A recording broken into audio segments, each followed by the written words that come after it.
Ballygunge government high school.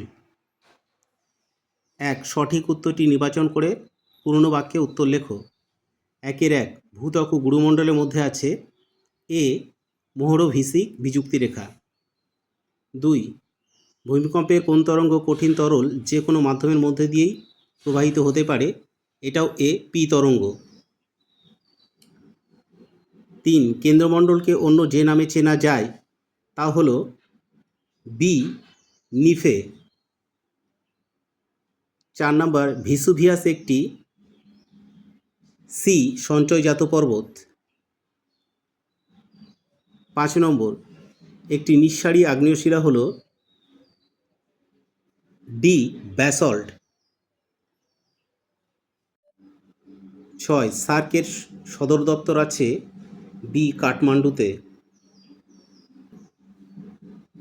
2-1 শিয়াল ও সীমাস্তরের মধ্যে অবস্থিত বিযুক্ত রেখা কোনটি? এটা হবে কনরাড বিযুক্তি রেখা।